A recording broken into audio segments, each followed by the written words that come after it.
How have chain store sales along the Gulf Coast been affected by Hurricane Katrina? What are they doing for their employees in the region?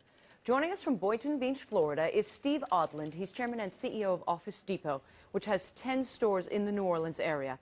The company has donated $1 million to the American Red Cross. They did that on August 28th, prior to the hurricane hitting New Orleans. Mr. Odland, thanks for being here. I got to ask you, did you do that in anticipation of the hurricane, sir? It was certainly very forward-thinking if you did. Well, Office Depot is located here in South Florida, and over the past year, we've experienced 6 hurricanes that have come through our area, including Katrina when she was a Class 1 hurricane. And so we have experienced this kind of damage before. So we reached out on Sunday when it became apparent that Katrina was going to hit the Gulf Coast, and we granted $1 million to the American Red Cross. And we also reached out and challenged other American corporations to at least match our gift. And subsequently, we've seen the kind of damage that has happened in the area. Good for you. We really appreciate that. Are all of your employees in the region accounted for, sir? Well, so far, yes. We have a small warehouse and a handful of stores in the New Orleans area, and clearly that area is shut off for everybody. But we have 4 stores up and running in the suburbs where we're using as staging areas for our employees to come and get care packages and aid as necessary.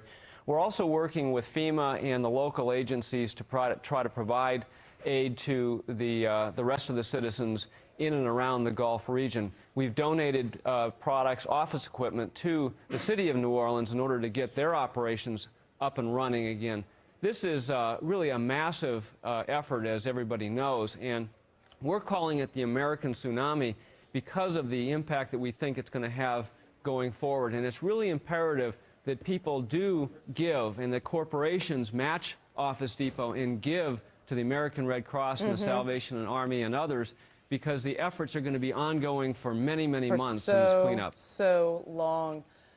If we could turn now to, in terms of your business, what are you doing right now for those 10 stores in New Orleans? Are you trying to reopen them, simply lock them down? Are you concerned about looters at this point?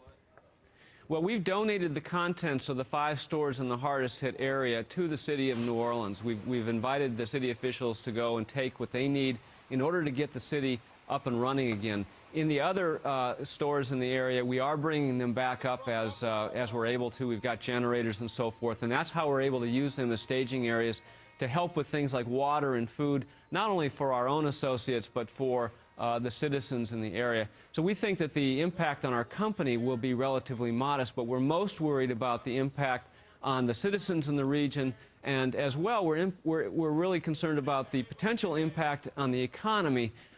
That's why where do you think that's going? What do you think the effect will be? Well, you know, if this is an area that accounts for over 1% of our GDP, clearly there are 8 or 9 refineries in the area. We think that Congress needs to act quickly and that American companies need to give generously in order to get this region back on their feet so that the ripple effects are minimized through our economy in the coming months. Mr. Odland, thank you so much for your time. I know a lot of people agree with you right now. He's the chairman and CEO of Office Depot.